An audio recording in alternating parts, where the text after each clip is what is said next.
Olá pessoal, eu sou David Oliveira e essa é mais uma de nossas videoaulas do nosso curso de Cálculo de Probabilidades. Hoje a gente vai trabalhar o conceito de função gerador de momentos, uma extensão na verdade uma esperança matemática que a gente vai verificar algumas aplicações, né? Na verdade a função principal enquanto descrição de uma variável aleatória. Basicamente, o roteiro que a gente vai seguir nessa videoaula é o seguinte. Primeiro, a gente vai rever o conceito de momentos, enquanto uma função que lida, na verdade, com uma esperança. A seguir, a gente vai fazer a definição da função geradora de momentos. E, por fim, a gente vai apresentar a função característica, que também tem algumas utilizações em alguns contextos. Claro, sempre apresentando alguns exemplos para contextualizar as definições que são apresentadas. Muito bem, vamos nos lembrar então da ideia de momentos, né? Lembre-se que a gente trabalha com o conceito de variável aleatória, né? Que é um mapeamento do espaço amostral no conjunto dos reais. Então, ou seja, a nossa variável aleatória é uma função. A partir dela, a gente pode definir, né, de acordo com o grau de algum tipo de informação sobre a incerteza envolvida nos eventos em ômega, a gente define uma distribuição de probabilidade associada à variável aleatória que a gente acabou de definir. Então, a gente viu que duas formas que são análogas, são redundantes de representação de incerteza sobre variáveis aleatórias, é a função de massa, ou função de densidade de probabilidade, e a função acumulada, distribuição acumulada FTA. A partir da distribuição, a gente tem o conceito de esperança matemática, que a gente viu, que como definido, a esperança é associada a uma função qualquer da nossa variável aleatória, que a gente sabe que é uma variável aleatória resultante, né? A definição da função de esperança a gente já viu, é basicamente ou a integração da g de x vezes a função de densidade de probabilidade associada à variável aleatória, ou o somatório sobre todos os valores possíveis de x, né, no espaço ou no suporte da variável aleatória x, da função g de x vezes a função massa de probabilidade aqui representada. Ok, então nesse contexto aqui a gente tem então, esse fluxo, né, de definições. Vamos olhar um pouquinho mais de perto para a esperança, porque é aqui que a gente vai definir a ideia de momentos. Momento, na verdade, eu vou substituir a nossa g de x lá por uma função, uma potência de x, na verdade, né? Neste caso aqui, então, eu vou tomar a esperança de x elevado a um r específico, no qual o r vai, inclusive, identificar a natureza, né? ou melhor dizendo, a cardinalidade do momento, se a gente pode chamar assim, visto que os momentos são definidos também a partir dos valores de R. Então, tomando essa função específica aqui, né, substituindo tanto para o caso contínuo quanto para o caso discreto, eu tenho a ideia do momento. E a notação que tem se utilizado durante as aulas, né, as videoaulas, quando lida-se com a ideia de momento, é o mi' R, né? Onde o R está associado à potência da variável aleatória em questão. Então, esse aqui é chamado résimo momento. A partir do momento, a gente pode definir também o chamado momento central, que nada mais é do que, ao invés de usar a x elevado a r, eu utilizar x, né, a variável aleatória, menos mi', o primeiro momento, né, da variável aleatória x, essa diferença elevado a uma potência r. Esse aqui é chamado de o résimo momento central, né, e a sua notação que a gente está utilizando é R sem o linha, né? Sem a expressão linha.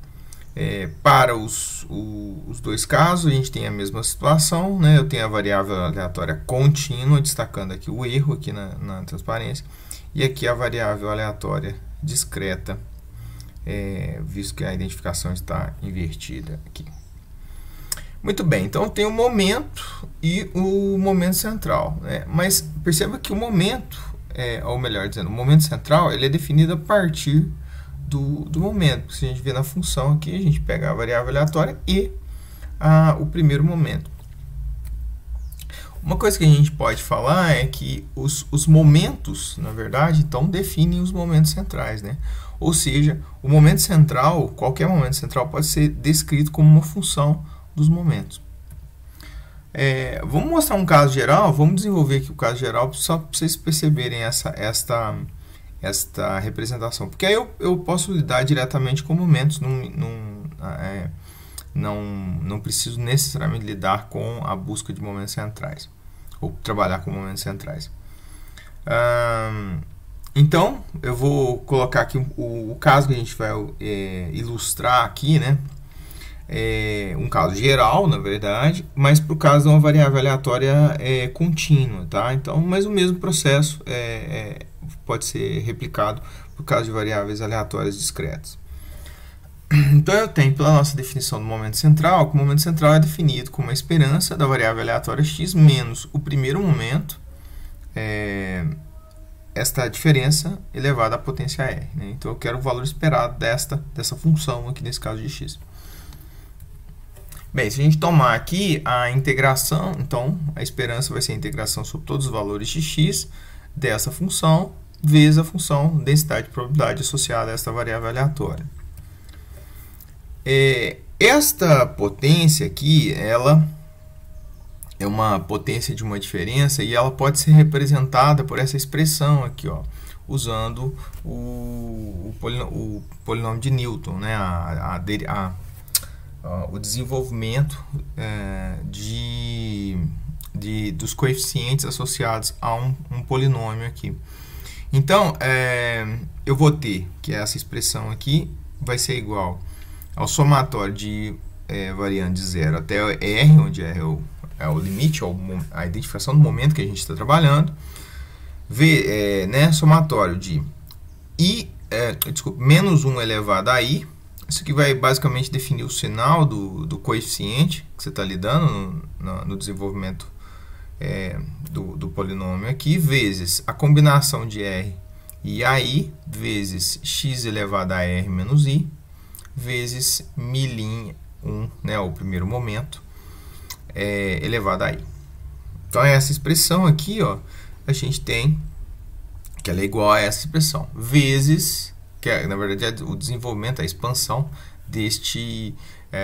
dessa potência aqui, né, ou da potência dessa diferença, vezes a função densidade, que já está mantida, e a integração que a gente está interessado. Muito bem, olhando para essa expressão aqui, aqui eu tenho uma integral de uma soma, então, basicamente, perceba que o x aqui, ele está claro, expresso aqui, mas está multiplicando aqui, mas se eu tenho um somatório aqui, ó, eu posso somar, né, eu posso multiplicar o f de x por cada um desses termos no somatório, e naturalmente ele vai estar presente em cada um, né, essa multiplicação vai estar presente em cada termo do somatório. Então, no final das contas, para você representar isso como uma grande soma, né, um somatório, incluindo o próprio f de x aqui, né, no somatório, dentro do somatório, e se eu tenho uma integral de uma soma, eu tenho uma propriedade de cálculo que ela pode ser descrita como a soma de integrais. Então, eu acabo invertendo esse somatório, vem para fora, e a integral vem para dentro aqui, ó, de x. Então, eu estou fazendo o somatório de integrais dessas funções aqui, que ficaram dentro aqui da expressão da integral. Muito bem, o que eu posso fazer para desenvolver um pouco mais? Eu vou ter, naturalmente, dentro dessa integração, alguns termos que são constantes à integração, portanto, podem ser removidos do fator de integração. Quem são esses termos aqui, ó? O primeiro aqui, ó, esse primeiro termo, ele depende somente do i, né? Portanto, ele pode sair da integral. Lembrando que dentro da integral só vai remanescer, só vai sobrar as expressões que dependem de x. Então, o menos 1 elevado a i é um deles, a combinação de r e ai é um deles também, e o mi' 1 elevado a i é um deles, vezes a integral de x elevado a r menos i, aqui o x está presente, portanto não pode sair, vezes a função densidade de probabilidade da variável aleatória. Muito bem, mas olha só, se eu olhar aqui, ó, esse termo aqui, ó, ele é exatamente o momento o résimo menos i, o momento r menos i. Porque veja que ele é a potência da variável aleatória x elevado, né, ou do x, expressão da variável aleatória, elevada a r menos i. Portanto, essa expressão pode ser substituída simplesmente pelo mi' r menos i, o que nos reduz a expressão. Então, eu substituo aqui a expressão e eu vou restar só com esse termo, esse somatório aqui. Ou seja, para o caso geral, a gente tem que o résimo momento central pode ser representado como um somatório de variantes de 0 até r de menos 1 elevado a i vezes r combinado iai, vezes o primeiro momento elevado a i, vezes o résimo, o momento r menos i. Só para a gente ilustrar essa expressão, vamos ver a fórmula geral da variância, tá? A variância, como quando a gente aprende em estatística básica, disciplinas de natureza básica de estatística, de instrumentação, a gente vê que a variância, na verdade, ela é o segundo momento ou o segundo momento central, né?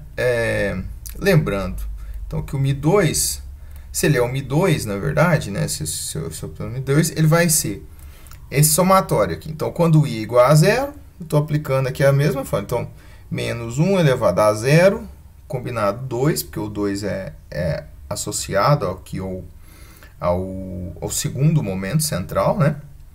Combinado 0 a 0, vezes o primeiro momento elevado a 0, vezes o momento Mi2 menos 0, tá? Aqui não é 2 menos 1, é 2 menos 0. O i é igual a 0. Mais a mesma expressão, agora eu estou aplicando o i igual a 1, tá? Mais a mesma expressão, o i igual a 2. De novo, há uma falha aqui, ó, na expressão, aqui ela não está suficientemente geral. Aqui mi é 2, mi' 2 menos 0, mi' 2 menos 1 e mi' 2 menos 2 aqui. Se a gente substituir, né, então vai dar mi' 2, né, ou o segundo momento, menos 2 vezes o primeiro momento, vezes o primeiro momento, mais o primeiro momento elevado ao quadrado. Essa expressão aqui, se a gente fizer a devida multiplicação, eu vou chegar ao resultado que isso vai dar o mi' ao quadrado, né? O primeiro momento elevado ao quadrado. Naturalmente, esses dois termos são iguais, né? Tem o 2, menos 2 mi' 1 ao quadrado mais mi' 1 ao quadrado. Isso vai dar menos mi' 1, o que vai chegar no nosso resultado da variância, né? Que é exatamente essa expressão aqui. Muito bem. É importante frisar que boa parte dos modelos que a gente trabalha são modelos paramétricos, tá? Existem modelos também chamados não paramétricos, não tem parâmetros nas informações sobre a questão da distribuição, mas a grande maioria dos modelos que a gente vai trabalhar são modelos paramétricos. Bem, o que são modelos paramétricos? Se eu tenho uma variável aleatória, x, né, e ela vai ser descrita naturalmente por uma função, a sua incerteza vai ser descrita por uma função ou densidade, ou função de probabilidade de massa, ou uma FDA. Então, naturalmente associado a um suporte, né, essa variável, dependendo do suporte, vai identificar se as funções serão discretas ou contínuas. Muitas vezes essas funções elas têm um parâmetro, ou seja, algumas constantes, uma ou mais constantes, que determinam a forma dessa distribuição e naturalmente vão refletir na incerteza associada a essa variável aleatória. Então, essas constantes são chamadas de parâmetros, né? São denotadas como parâmetros. E os modelos probabilísticos, ou seja, essas funções, elas podem ser consideradas como funções paramétricas, ou seja, funções que são parametrizadas, têm parâmetros associados. Tem outras interpretações, quando se utiliza o conceito de paramétricos, tá? Principalmente quando se associa a análise estatística e considerando o cenário de normalidade, por exemplo, que é muito associado a paramétrico, mas aqui a gente está usando o termo paramétrico, simplesmente modelos que têm parâmetros que descrevem as funções de probabilidade. O que acontece? Esses parâmetros, na verdade, quer dizer, como eu disse, pode ser um ou mais parâmetros, né? Eu posso ter mais parâmetros para informar sobre as características, ou melhor, sobre a forma dessa função de probabilidade, né? A função de distribuição de probabilidade.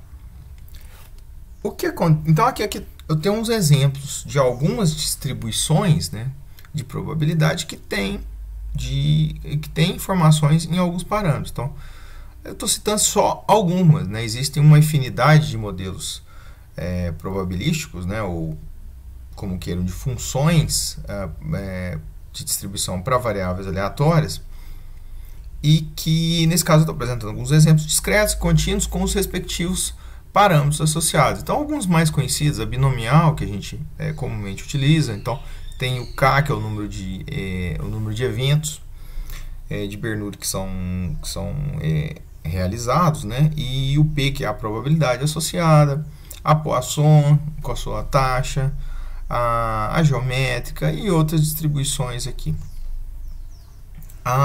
Dentre as contínuas, talvez a que a gente mais trabalhe, algumas das que a gente mais trabalha, são a distribuição normal, né, com o μ e o sigma 2, ou sigma, né, ou seja, a variância ou desvio padrão, que é o parâmetro aqui associado. A distribuição T, a distribuição Q quadrada, a distribuição F, principalmente para quem trabalha com inferência, né, quando a gente lida, por exemplo, com estatística básica e toda a parte de teoria da decisão. Essas distribuições são importantes na aplicação de alguns testes que são muito úteis, e mais do que úteis, eles são muito utilizados por naturalmente serem ferramentas que se encaixam em muitos problemas, né? Elas conseguem resolver vários problemas e responder várias perguntas.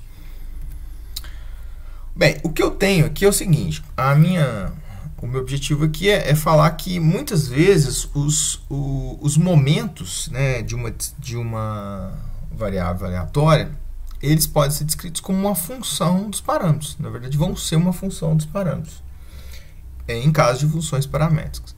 Isso aqui é muito importante porque em alguns momentos, quando a gente estiver lidando principalmente com inferência, existe em particular um método que vai depender muito fortemente dessa relação entre os momentos e os parâmetros, né? A definição do momento, né, ou a descrição dos momentos é em função dos parâmetros da sua distribuição. Então, só para ilustrar um exemplo, no caso da distribuição normal, né, considerando o parâmetro μ e sigma, que eu estou considerando, né, o μ e o sigma como os parâmetros, você tem que o primeiro momento é o próprio μ, é uma função dos dois, inclusive, né, se a gente pegar só que depende só de um, naturalmente só do Mi. E o segundo momento, ele é o sigma 2, né, sigma elevado ao quadrado, mais o Mi elevado ao quadrado. Portanto, aqui é uma função dos dois. Pode ser uma função dos dois, tá? Não precisa ser necessariamente uma função dos dois, mas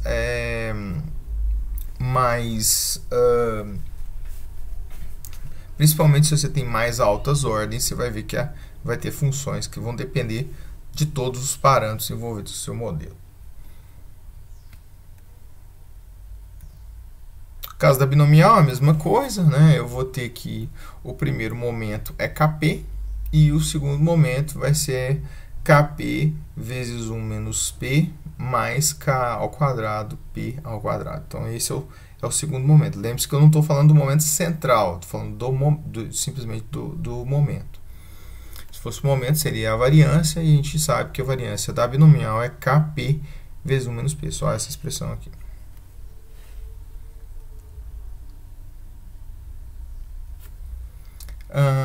Muito bem. Eu tenho... Agora, a gente vai definir a função geradora de momentos. Bem, o que seria a pergunta que vai nos levar à função geradora? A ideia é a seguinte: seria possível uma ferramenta para a obtenção de um momento geral? Momento geral significa o seguinte: eu poder obter de uma forma fácil, relativamente fácil, qualquer esperança de x elevado a r, né? Essa é a ideia. Para a gente, ferramenta é uma função, né? Quando a gente está tratando aqui especificamente no contexto de probabilidade, a gente vai dizer que essa ferramenta ela é uma função. Será que tem uma função que eu poderia obter todos os momentos de uma maneira tranquila ou mais fácil? É justamente essa a função da função geradora de momentos, né? Ou a finalidade da função geradora de momentos. A ideia dela é, a partir dela, obter todos os momentos de uma distribuição de uma maneira fácil. E ela vai acabar sendo também uma forma alternativa de representação da incerteza envolvida em uma distribuição de probabilidade. Geralmente a gente vai adotar o padrão de FGM, né? Aparece muito essa notação, função geradora de momentos, e é o que a gente vai usar para simplificar muitas vezes a referência a esta função. Bem, o que ela é? Como é que ela é definida? Primeira notação, a gente vai usar a notação m de xt, onde o x é a variável aleatória associada a este momento, a variável aleatória que a gente quer criar essa função geradora, e o t é uma variável que a gente vai utilizar aqui para fazer a definição da função geradora. Bem, o que ela é? Ela é uma esperança. A função geradora basicamente é a esperança da exponencial de tx, onde x é a variável aleatória na qual a distribuição está definida, né, e sobre a qual vai ser calculada essa esperança. E dado isso, né, ou dado essa definição da função geradora, que é dada essa esperança, o que acontece? O μr, ou seja, o résimo momento, ele pode ser obtido a partir de uma derivada, né? Ou derivando simplesmente a nossa função geradora a résima ordem, né? A derivada a résima derivada dessa função geradora, e nessa função resultante a gente vai aplicar o valor de t igual a 0. Então, nisso a gente tem a forma de, a partir da função geradora, obter todos os momentos de uma distribuição. Vamos ver esse resultado, por que essa relação é verdadeira aqui, principalmente da derivada, né, que é o objetivo final. Muito bem, vamos quebrar em duas etapas. Primeiro vamos falar um pouquinho sobre essa esperança, e depois falar sobre a questão da derivada, que na verdade vai ser uma consequência, visto que a função geradora a gente vai utilizar aqui no processo de demonstração do item 2. Bem, primeiro destacar que essa função e tx, ela é uma série de potência, né? Como uma série de potência, ela é representada, né? Na verdade, a gente tem uma relação de igualdade que, se eu tenho uma série, né, com os termos da série presentes aqui sob essa forma, 1 mais tx ao quadrado sobre 2 fatorial, mais 3x ao cubo sobre 3 fatorial, e assim por diante, e esse termo de maneira infinita, né, a gente, por propriedades de séries, que a gente não vai discutir, mas que são apresentadas em cursos de cálculo, você tem que essa expressão aqui resulta em e elevado a tx. Claro que essa expressão aqui, essa soma que é de infinitos termos, ela pode ser representada de maneira geral por esse somatório. Aqui o somatório de I variando de 0 até infinito. Perceba que esse é o termo com I igual a 0, esse é o termo com I igual a 1, de tx elevado a I sobre I fatorial. Ok, essa identidade vai ser importante, porque agora eu vou utilizar esse E elevado a tx utilizando essa soma aqui, ó, dentro dessa expressão. Vamos fazer isso, então, começando a demonstrar a parte 1, né, ou desenvolver um pouco a parte 1 da expressão, que é a própria definição da função geradora. Se eu pegar aqui essa expressão, então, isso vai ser a esperança do somatório, né, de I variando de 0 até infinito, de tx elevado a I sobre I fatorial. Perceba que isso é uma esperança. Por propriedades de esperança,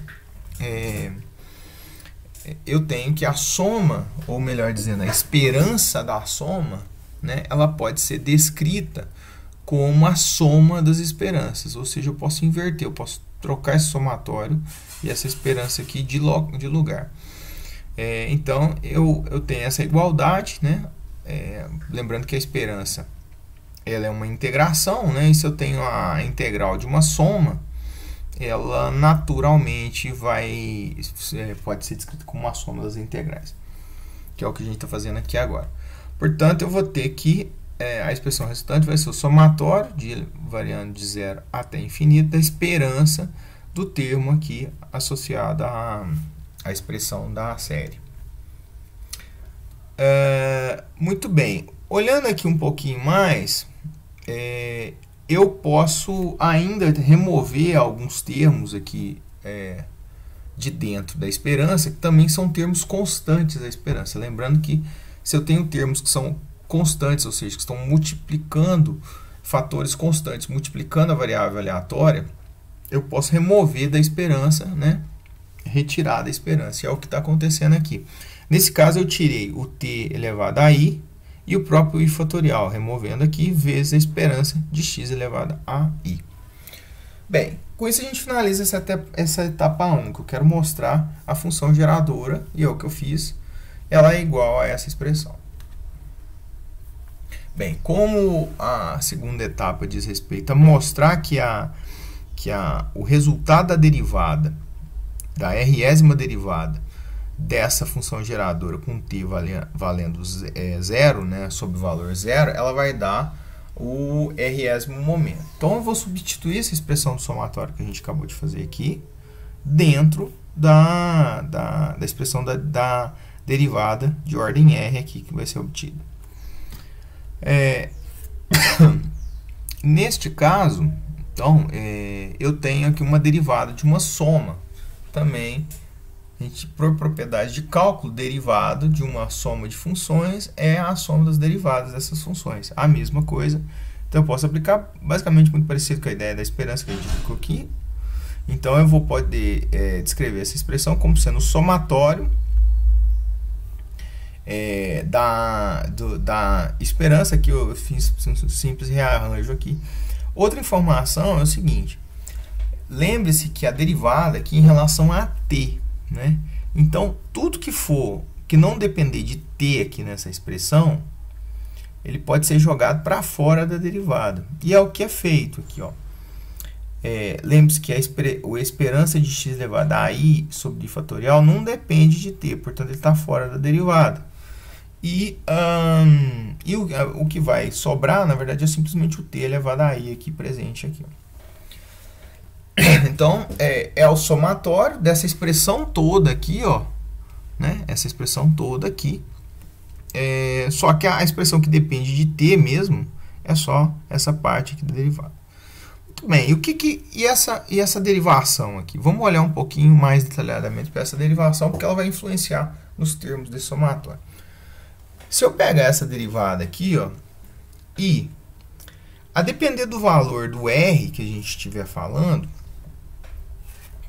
se o i que a gente tiver, porque perceba que esse é um termo aqui com infinitos, uma soma com infinitos termos.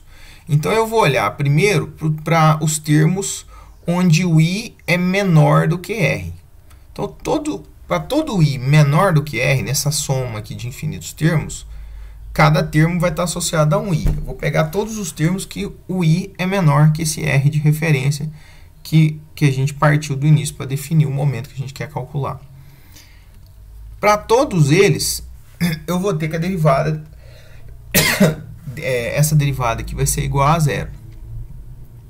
Por quê? O i aqui, ó, ele vai ser menor do que o r. Portanto, você vai diferenciar a função, mas ela não vai chegar a um nível, sempre vai ser uma função que vai depender de t. Mas como o t aqui, ó, vai ter que valer zero, então se ela depende do t, ela vai ser zerada automaticamente. O segundo caso que a gente vai olhar é para todos os termos desse somatório onde o i é maior do que r. Quando acontece isso, também esse termo vai ser zerado. Por quê? Porque a derivada que você vai fazer um número de derivadas que vai ser superior, né, a função de t aqui, ó, né?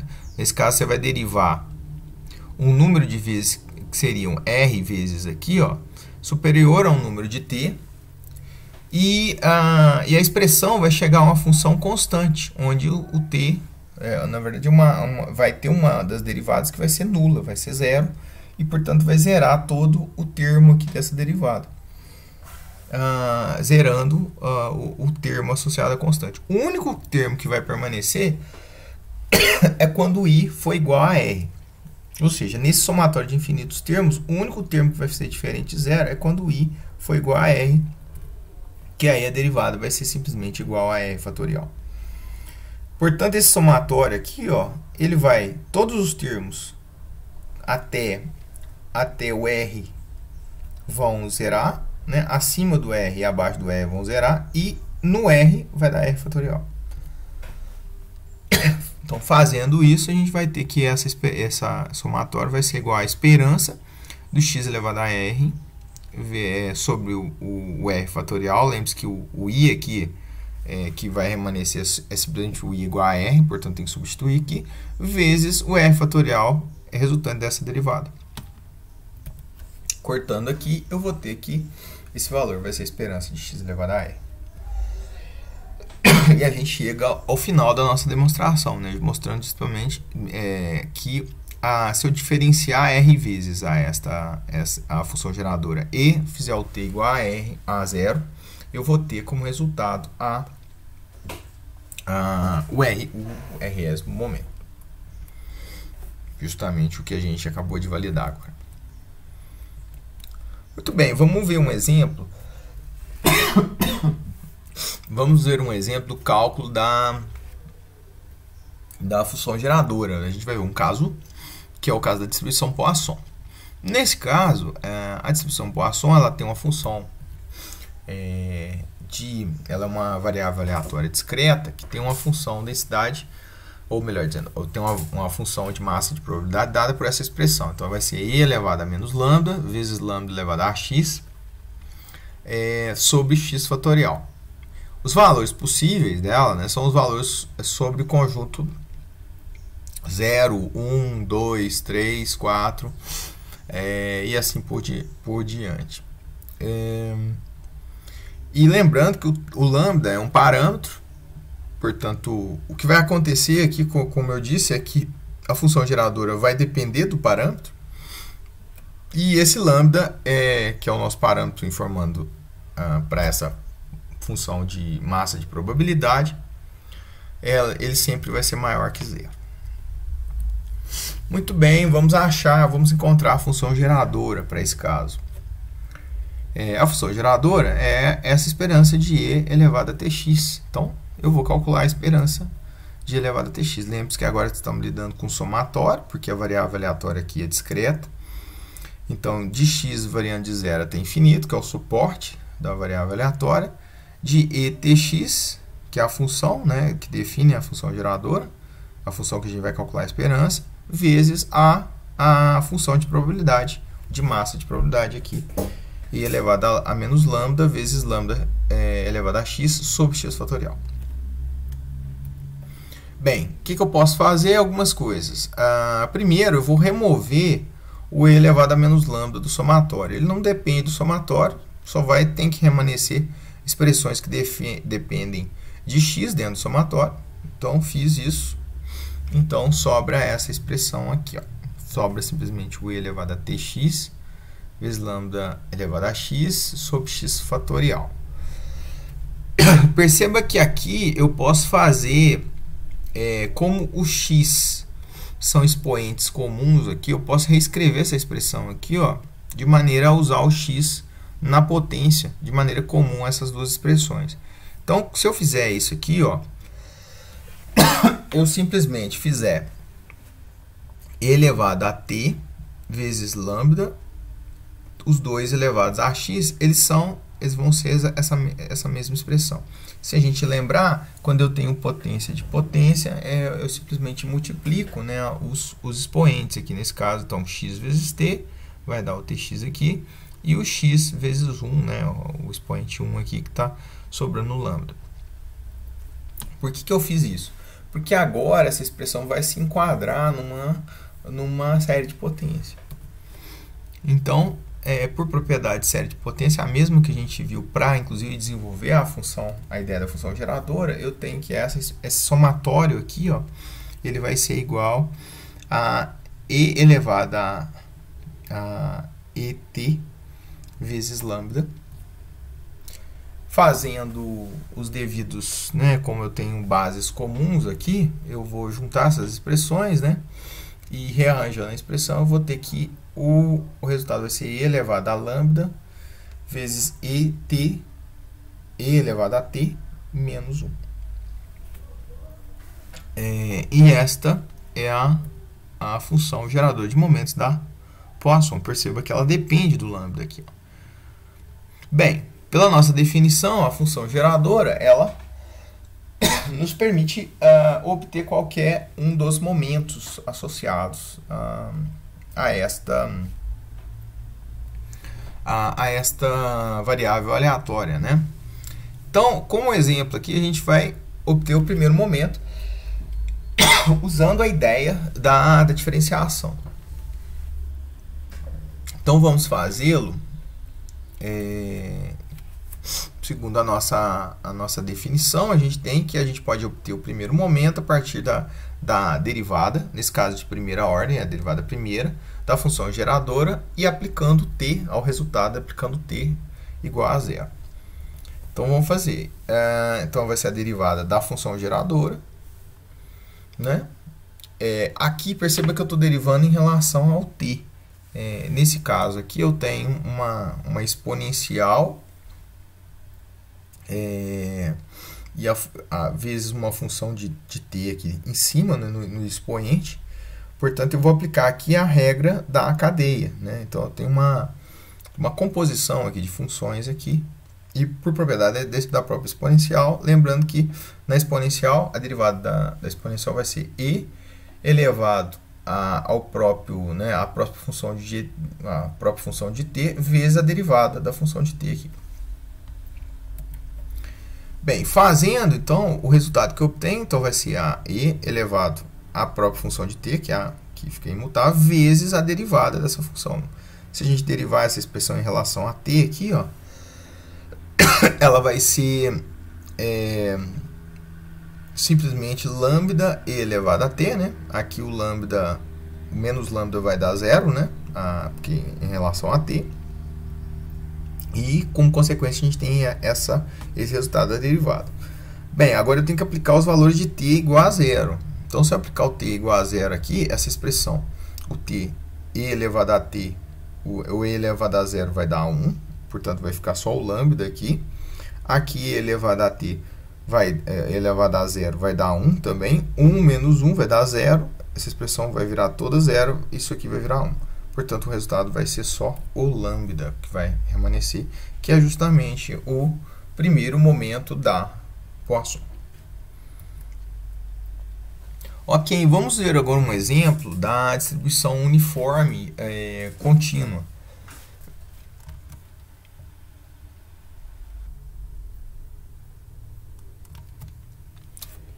Então, no caso da distribuição uniforme, né, cuja a função densidade, né, nesse caso é um uniforme contínuo, a função densidade é dada por essa expressão, né, na verdade tem duas situações, né, se a gente tem a parametrização dada por A e B, né, sempre considerando que B é maior que A, na verdade se define os limites de um intervalo, né, e para todos os valores pertencentes a esse intervalo, a função densidade tem valor de 1 sobre B menos A, e, caso contrário, o valor é zero. Uma outra forma é simplesmente assumir que os valores de x só pertencem ao intervalo A e B, né? Que é sendo o suporte da variável aleatória uniforme sobre essa parametrização. Então, a gente vai obter a função geradora para esse caso. Vou mostrar a função geradora para essa situação. Lembrando, então, só reforçando que o suporte da distribuição uniforme, né, ou de uma variável aleatória que tem distribuição uniforme, os limites dos valores estão entre A e B, estão definidos no intervalo A e B. Ok, vamos à função geradora. Então, de momento, a gente sabe que a definição dela é através do valor da esperança da função xt, e a gente vai desenvolver essa expressão agora. O que a gente vai fazer, né? Então, como função geral, é obter, no caso de uma variável aleatória contínua, a esperança vai ser dada pela integral de menos infinito até mais infinito, é um caso geral, de elevado a xt, né, que é a função de interesse que a gente está calculando a esperança, vezes a função densidade e probabilidade. Lembre-se que, como a variável aleatória é uniforme, então esse intervalo aqui vai se reduzir simplesmente ao intervalo da variável, que é A e B. Justamente, e a gente vai substituir também a função densidade para esse intervalo, que no caso é 1 sobre B menos A. Portanto, eu preciso calcular essa integral para obter a função geradora de momentos da uniforme. Posso tirar o 1 sobre B menos A, porque é uma expressão que independe do x, né? Inclusive é uma das caracterizações da distribuição uniforme, porque ela tem valores, os mesmos valores de densidade para todos os valores de x, né? Portanto, é uma função constante em relação a x. Removendo o termo da função densidade de fora, vai só restar a resolução da integral i elevada a xt dentro da integração. Resolvendo a integral, eu vou ter como resultado 1 sobre x vezes i elevado a xt, nos limites praticados entre, né, de a a b. Lembrando que o limite a é o inferior e o b é o superior da integral. Se eu aplicar os limites, eu vou ter como resultado e elevado a tb, né, substituindo simplesmente aqui o a e o b, eu vou naturalmente fazendo as simplificações, eu vou ter como resultado e elevado a tb menos e elevado a ta dividido por t. Se eu fizer a multiplicação, né, então faço a multiplicação do termo que está constante aqui, o meu resultado vai ser elevado a tb menos e elevado a ta dividido por tb menos ta. Então essa é a função geradora de momentos da uniforme. A partir dela, então, agora eu vou obter, né, a gente vai mostrar um exemplo de obtenção de um dos momentos a partir dessa função. No caso do primeiro momento, eu vou mostrar, então, eu preciso mostrar simplesmente a derivada, né, a primeira derivada da função geradora em relação a t e aplicar o t igual a zero. Então, eu vou ter que obter a derivada desta expressão aqui, ó, né, da e elevado a tb menos e elevado a ta sobre tb menos ta, que é a função geradora. Perceba que essa derivada, na verdade, o que eu tenho aqui é uma expressão em função de t que tem uma função de t no numerador e no denominador. Quer dizer, antes disso, né, na verdade, eu posso fazer uma simplificação, eu acabo retroagindo um pouco, né, mas eu posso tirar o b menos a da expressão da integração, porque isso vai simplificar, né, a expressão para ser derivada. Lembre-se que propriedade, se eu tiver uma constante multiplicando uma função de t aqui dentro da derivada, eu posso remover a constante da derivada. É justamente o que eu fiz com 1 menos b sobre a. E aí resta só esse termo para ser diferenciado. Lembre-se que aqui eu tenho duas funções de t, uma função no numerador e no denominador, que nos remete à aplicação da regra do quociente. Em cálculo, a regra do quociente diz o seguinte: se eu tenho uma derivada de uma razão de funções, né, uma razão de função de f sobre g, eu vou ter que o resultado vai ser f', né, a derivada de f vezes g, menos fg' dividido por g ao quadrado. Lembrando que f é a função do numerador e g é a função do denominador. Bem, fazendo isso aqui, eu vou obter como resultado, né, aplicando as derivadas tanto no numerador quanto no denominador e arranjando sobre essa expressão, eu vou ter como resultado esse termo aqui, né, b elevado a tb menos a elevado a eta vezes t. Lembra que esse primeiro termo aqui é a derivada do numerador vezes o denominador, o t, menos o próprio termo do numerador, né, expresso aqui, vezes a derivada do denominador, que no caso em relação a t vai dar 1, dividido por t ao quadrado, por g ao quadrado, que é a função do denominador. Portanto, o resultado da derivada vai dar esse aqui. Quando eu aplicar os valores em t, valores zero, né, boa parte dessas expressões aqui vão se reduzir, todas que estiverem envolvidas, aliás, antes de mais nada, essa é uma expressão que envolve um t no denominador, e eu estou aplicando o valor de t igual a zero. Portanto, aqui eu vou ter que usar uma regra de cálculo, né, utilizando do conceito de limites aqui, né. Eu vou fazer um rearranjo aqui nessa expressão.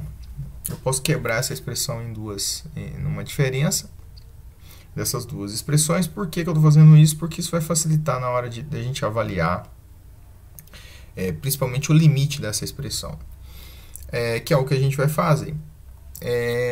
Então, como eu tenho o t igual a zero e eu tenho uma expressão que envolve uma indeterminação em t, aqui eu tenho que aplicar o limite dessa expressão. Quero saber para onde vai essa expressão quando t vai ser igual a zero. Perceba que quando eu tenho esse tipo de situação, quando eu tenho duas funções de t, uma função no numerador e no denominador que envolvem t, eu tenho que aplicar a regra do L'Hopital.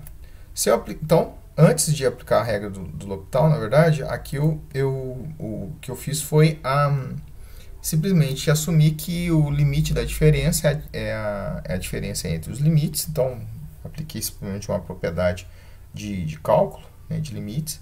E agora sim aplicar a regra do L'Hopital. Então, o L'Hopital a gente já explorou a ideia do L'Hopital em videoaulas correlatas, e a ideia dele é sempre eu verificar qual das funções que cresce mais rápido, e vou fazer isso através de diferenciações sucessivas. Neste caso aqui, ó, como resultado, se eu aplicar a regra do L'Hopital, nesse caso eu teria que derivar uma vez, já é suficiente. No caso aqui eu derivaria duas vezes, né, tanto o numerador quanto o denominador, para obter a expressão. Ao fazer isso e aplicar o t igual a zero no resultado obtido, eu vou ter a expressão b ao quadrado menos a ao quadrado menos b ao quadrado menos a ao quadrado sobre 2. Então, essa vai ser o resultado do limite desta expressão quando t tende a zero. Muito bem, essa expressão aqui, então, na verdade eu tenho, esses dois termos são comuns aqui, né? Fazendo a diferença entre eles, vai ser b ao quadrado menos a ao quadrado sobre 2, positivo. Perceba que esse termo aqui eu posso simplificar, eu posso quebrar esse numerador aqui, ou fatorá-lo em dois termos, né? Em um produto, na verdade, com dois fatores, onde um dos fatores vai poder simplificar com o b menos a aqui, ó. Lembre-se que esse aqui é b ao quadrado menos a ao quadrado, esse é o produto da diferença vezes a soma de dois termos, né? Então, nesse caso aqui, esse termo aqui vai poder ser simplificado, o que vai nos restar como resultado, a expressão vai ficar b mais a sobre 2. Coloquei simplesmente para ter o a aqui na ordem, e é justamente o primeiro momento associado à distribuição uniforme. Ok, vamos ver um exemplo da distribuição normal, visto que ela é uma distribuição muito importante, né, de aplicação, muito corriqueira, e, portanto, faz sentido a gente explorar a ideia da função geradora no caso da normal. Lembrando, a função da normal, ela é dada por essa expressão, né? Então, ela vai ser, se a gente recordar, 1 sobre 2π, raiz de 2π, perdão, vezes sigma, né? Vezes e elevado a menos meio de x menos mi sobre sigma elevado ao quadrado. Lembrando que os valores sobre a variável aleatória normal sempre são valores, são todos reais, né? E os parâmetros, na verdade, que descrevem a normal, que é o mi e o sigma, eles são, no caso do mi, ele pode ser valores também pertencentes ao conjuntos reais, e o sigma tem que ser obrigatoriamente valores positivos. Ok, então vamos ao nosso objetivo, que é obter a função geradora. Neste caso, a gente então vai ter que a função geradora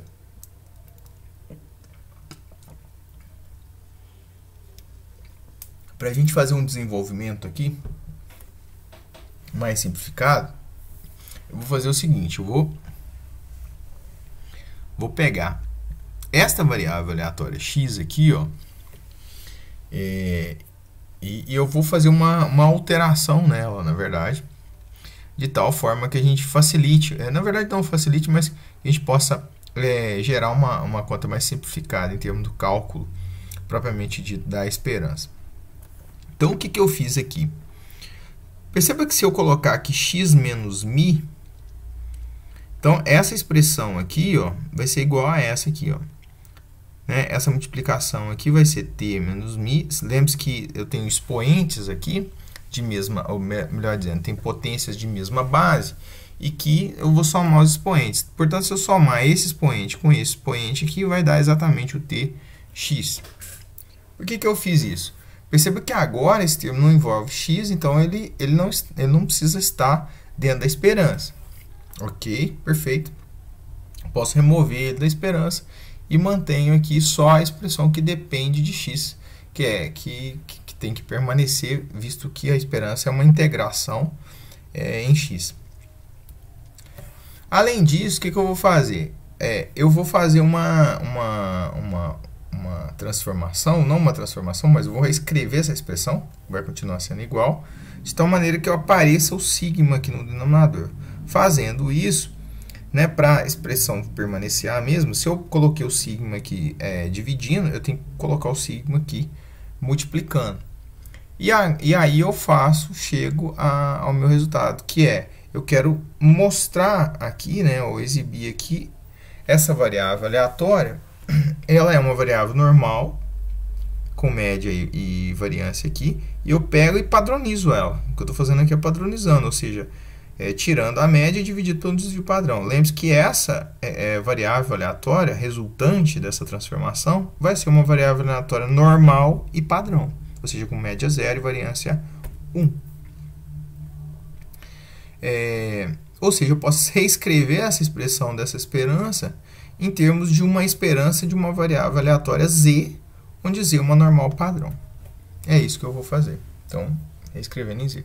Por que a gente faz isso? Porque, na verdade, vai ser mais fácil, né? Essa expressão aqui dentro, exponencial, vai ser mais fácil de tratar.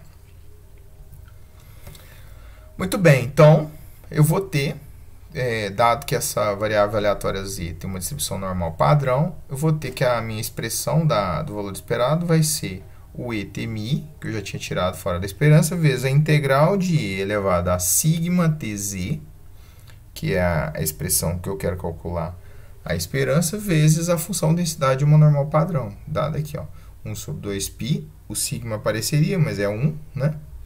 Vezes e elevado a menos meio o z, né? Considerando que o mi é 0 e o sigma é 1 elevado ao quadrado. Então, eu vou focar agora nessa expressão, para desenvolver essa expressão aqui, ó. Então, o primeiro passo que eu vou fazer é o seguinte, eu vou juntar todos esses termos na exponencial aqui, ó. Então, se eu pegar e aqui, então, tenho potências com mesma base, somo os expoentes. O que eu vou fazer é somar os expoentes e já vou reescrever de uma forma, né? Na verdade, eu vou simplesmente adicionar mesmo o expoente. Lembre-se, como aqui tem um sinal negativo, né, e aqui o valor é positivo, esse cara tem que entrar negativo aqui. Então, se a gente fizer a operação contrária, vocês vão verificar que o resultado vai ser o mesmo, né? Se eu fizer menos meio z ao quadrado, vai estar aqui, menos meio vezes menos 2 sigma tz, o 2 vai cortar aqui, negativo com negativo positivo, vai ficar o sigma tz aqui no termo. Ok, então, feito isso, agora o que eu vou fazer? Eu vou usar a ideia de completamento de quadrados, né? Eu vou completar esse termo aqui para eu descrever essa expressão como uma potência, né, de uma soma da variável z com um termo qualquer. Então, para fazer isso, para fazer esse completamento de quadrados, o que eu fiz? Eu simplesmente adicionei um sigma t ao quadrado aqui, lembrando que uma expressão de um produto notável, né, considerando a diferença, ele sempre vai ser dado o primeiro termo ao quadrado, menos 2 vezes o primeiro vezes o segundo, mais o segundo termo. Então, se a gente pegar aqui o z ao quadrado, o z está aqui, ó, menos 2 vezes também está aqui. Então, o sigma t seria, se eu quero montar um completamento de quadrados aqui, o sigma t seria o terceiro termo aqui, mais sigma t ao quadrado, por isso ele entra. Mas perceba que eu estou fazendo um completamento artificial. Então, para a expressão permanecer inalterada, eu vou ter que, uma vez que eu estou somando o termo aqui, eu tenho que colocar uma exponencial aqui fora, separada, porque é de interesse eu separar, equivalente a essa expressão que eu estou adicionando aqui, ó. Então, se a gente considerar, é exatamente isso que eu estou fazendo aqui, ó, o sigma t ao quadrado sobre 2, ele justamente serve para cancelar esse termo aqui em vermelho. Não ele, né, mas o meio menos meio vezes ele aqui. Lembre-se que o 2 está multiplicando aqui, ou melhor, o 2 está dividindo aqui toda a expressão. E aí a expressão permanece a mesma. Perceba que esse termo aqui, ele também é constante em relação a z. Portanto, ele pode ser removido da função da esperança, né, do cálculo da esperança aqui. E aí resta-nos essa expressão aqui dentro. Então, se eu tomar essa expressão aqui, ó, se eu observar, agora sim eu tenho o meu resultado de uma potência, né, ao quadrado de uma diferença, vai ser o z menos o sigma t. Eu posso reescrever isso aqui como z menos sigma t ao quadrado. E farei isso, né? Faço isso. E uma vez que eu faço isso, olha essa expressão. Ela é uma expressão com uma variável aleatória aqui em z, né?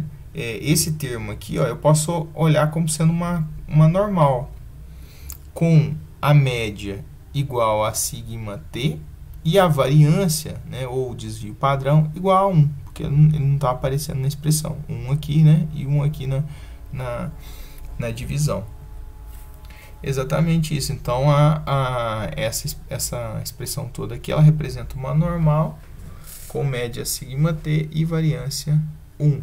Mas, assim, independente disso, né, de ser é uma distribuição de probabilidade, e toda distribuição de probabilidade, quando integrada sobre todos os valores possíveis do seu valor da variável aleatória, o resultado sempre vai ser 1. Portanto, se eu integrar essa expressão, vai ser 1. E aí a gente chega ao final, que é a função geradora da normal. Ela vai ser igual a e elevado a tmi vezes e elevado a sigma t ao quadrado sobre 2. É claro que esse termo aqui podia ser escrito junto também, tá? Eu acabei não colocando aqui, mas poderia escrever tmi mais sigma t ao quadrado sobre 2. Ok, vamos fazer o exercício, né, de obter, não agora mais o primeiro momento, mas vamos obter o segundo momento usando a função geradora. Porque agora isso vai nos implicar em obter a função, ou melhor, a derivada segunda, né, da função geradora. Então, considerando esse objetivo aí, o nosso segundo momento vai ser descrito como a segunda derivada da função geradora, aplicando t igual a 0. Vamos obter. Então, a segunda derivada vai ser a derivação da primeira derivada. Se eu obtiver a primeira derivada da função geradora aqui, olha só que resultado que vai dar. Vemos que isso aqui é uma função de t, né? Eu estou fazendo a diferenciação em relação a t. E quando eu tenho uma exponencial, é sempre vezes g de t. A derivada de uma g de t qualquer vai ser sempre e g de t vezes o g' de t, ou seja, a derivada da função aqui. E é o que eu faço, né? Então, e tmi mais sigma t ao quadrado sobre 2, a mesma expressão, vezes a derivada do expoente aqui, em relação a t. Se eu derivar em relação a t, aqui vai dar mi, mais esse termo aqui é 2t, o t ao quadrado, né? Tá entrando na expressão, então vai ficar o 2t cai, o expoente, fica 2t sobre 2, o 2 se cancelam, e aí sobra só o sigma ao quadrado e o t, né, o quociente do t. Portanto, essa é a primeira derivada, que eu já derivei aqui.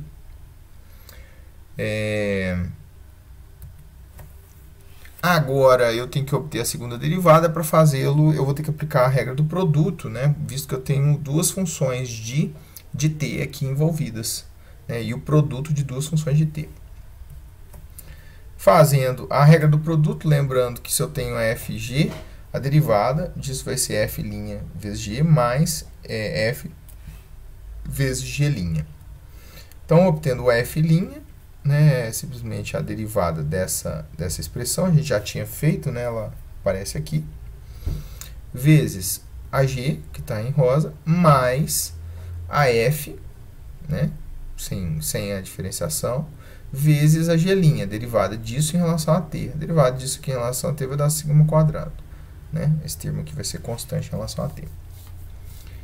Portanto, tendo essa multiplicação, ou na verdade essa soma, né? Multiplicação desses três termos, multiplicação desses dois termos, e vou aplicar o valor de t igual a 0 em toda essa expressão. Quando eu fizer essa aplicação de t igual a 0, eu vou obter o mi ao quadrado mais sigma 2. basta eu aplicar aqui, ó, em toda essa expressão, os valores de t igual a zero. Só para ilustrar, se eu aplicar t igual a zero aqui, vai zerar aqui a expressão do expoente, isso aqui vai virar 1. Se eu aplicar aqui t igual a zero, o sigma, né, essa expressão do sigma vai sumir, só permanece o mi, porque não é constante. O mi permanece aqui, e aqui o sigma ao quadrado t também vai ser zerado. Portanto, vai ser mi vezes mi, que vai arredondar no quadrado. E a última expressão também que permanece é, se a gente aplicar o zero aqui, essa expressão toda vai virar zero, e elevado a zero vai dar 1, e o sigma quadrado vai permanecer. Muito bem, as funções geradoras têm várias propriedades, né? A gente vai acabar listando só uma aqui, mas elas têm várias propriedades, algumas propriedades são mostradas em situações particulares de distribuições e tem propriedades gerais, tá? Em algumas outras videoaulas, a gente vai fazer referência, principalmente videoaulas que lidem com variáveis aleatórias multidimensionais. Então, a gente vai comentar a respeito de funções geradoras e propriedades, mas a gente vai apresentar só uma das propriedades aqui, que é a seguinte, que talvez seja uma das mais importantes, se não a mais. Eu tenho que, se duas variáveis aleatórias, x e y, elas têm a mesma função geradora de momentos, então implica que essas duas variáveis aleatórias têm a mesma função de distribuição de probabilidade igual, né? Elas têm a mesma função de distribuição de probabilidade. Portanto, elas são iguais, essas variáveis aleatórias. Isso é muito interessante, porque isso acaba criando uma forma alternativa, através da função geradora de momentos, de representar a incerteza associada a uma variável aleatória. É como se eu tivesse uma informação da incerteza que pudesse ser codificada em 3 tipos de funções, né? Tanto a função probabilidade ou densidade, a FDA ou a função geradora de momentos. Uma aplicação disso, né, um resultado como consequência, é que às vezes, né, em algumas situações práticas, é mais fácil você lidar com a função geradora do que com a função ou a densidade ou a função de probabilidade de massa, ou mesmo a FDA. Então, por isso que se torna interessante essa propriedade, porque às vezes é mais fácil mexer com essa função do que essa. Muito bem. Agora a gente vai definir a função característica. Então, o que é a função característica? Na verdade, ela é uma extensão da função geradora de momentos. Que ao invés da gente trabalhar uma esperança de simplesmente tx, a gente vai calcular uma esperança de e elevada a i tx, onde i é um número imaginário. Lembrando um pouquinho de teoria dos conjuntos, né? A gente tem, e os estudos, na maioria das vezes, quando a gente está lidando com probabilidade, a gente lida sobre os reais, mas o conjunto dos reais ele é dominado pelo conjunto dos números complexos. Dominado não, mas ele é um subconjunto do número dos complexos, que é um conjunto que envolve o conceito do número imaginário. Então, o que é o conjunto dos complexos? Ele pode ser descrito como um número, tá? Que é descrito por A mais BI, né? Isso vai ser um número onde A e B são reais, são números reais, e o I, eu tenho que I ao quadrado é igual a menos 1. Então, ele é um número imaginário. Ou, se quiserem, que a raiz é a raiz de menos 1. Né? Esse número é um número imaginário, né? Não está pertencente ao conjunto dos reais, e aqui tem uma representação, né? Aqui, assumindo que a gente tem a reta real, através do B e do A, a gente consegue representar um número complexo. A função característica vai ser uma esperança, ao invés de ser simplesmente tx, de i tx. Bem, vamos obter aqui, só como ilustração, o cálculo de uma função característica por causa da exponencial, que é um caso bem simples. No caso da distribuição exponencial, ela tem essa função densidade, é uma variável aleatória contínua, no qual os valores de x são positivos e o parâmetro lambda que é apresentado também é positivo. A notação da função característica existem várias, eu vou adotar essa notação aqui, tá? Esse símbolo como representando, então a notação vai ser basicamente a mesma da função geradora, ao invés de se usar o m, a gente vai usar essa simbologia, mas é o resultado da esperança dessa expressão. Calculando a esperança, lembrando que a gente lida com a exponencial, então vai ser a função que eu estou querendo calcular a esperança, nesse caso itx, ou e elevado a itx, vezes a função densidade, lambda e elevado a menos lambda x dx. Eu tenho o lambda pode sair fora da expressão, então sai, e eu junto, né, considerando que eu tenho um produto de duas potências com a mesma base, vou somar os expoentes. Somando e rearranjando os expoentes, eu vou ter essa expressão aqui no expoente. Então, i elevado a it menos lambda vezes x. Aqui eu coloquei simplesmente o x em evidência. Bem, lembre-se que eu quero calcular a derivada em relação a x. Agora eu vou mostrar quer dizer, na verdade aqui a gente tem um resultado, muitas vezes isso vai ser útil, tá? Mostrar que uma função pode ser, através de um rearranjo, ela vira uma função densidade e sua integral vire 1. Em alguns cenários, isso é um passo interessante. E é justamente o que é feito aqui. Então, assumindo que esse termo aqui, ó, deixa eu retroceder, esse termo aqui, ele falta um pouquinho só para ele virar uma função densidade de uma exponencial. Veja que a integral de 0 a infinito, a variável x está bem isolada, né, aqui. E se eu pensar, esse termo aqui quase pode virar um lambda, né, falta pouco. Eu teria que mudar o sinal, basta inverter e fazer o lambda multiplicar aqui, corrigindo. Mas se eu multiplico, eu teria que fazer uma correção, né, aqui para permanecer a expressão a mesma. E é justamente o que eu faço. Então, se eu inverter aqui o termo, ele fica negativo. E aqui, ó, tem o lambda menos it, que é a mesma expressão colocada multiplicando aqui, e aqui dividindo, para a expressão tornar-se a mesma. Lembre-se que aqui não depende de x, portanto, né, não tem problema, né, ele entra fora da integral, não tem problema. Se a gente retroceder, ó, esse valor cortado, ele vai virar 1, né? Volta para a mesma expressão. E aqui o menos lambda é a mesma coisa, o que eu fiz só inverter os termos aqui. Essa é uma função densidade, uma exponencial, tá? Portanto, com essa parametrização, lambda menos it, se eu integro uma função densidade de probabilidade, ela vai dar 1 sempre. E é o caso. O que nos leva ao resultado que a função característica da exponencial é lambda sobre lambda menos it. Vamos fazer algumas observações finais, tá? A primeira delas e ela foi informada na hora que a gente discutiu a propriedade, é que a função geradora de momentos, ela é uma forma alternativa de escrever incerteza na variável aleatória. Às vezes, uma forma alternativa que é mais fácil de lidar, portanto, temos vantagens. Esse mais fácil de lidar pode ser tanto do ponto de vista analítico, quanto às vezes do ponto de vista computacional. No caso da função característica, ela é uma generalização da função geradora de momentos.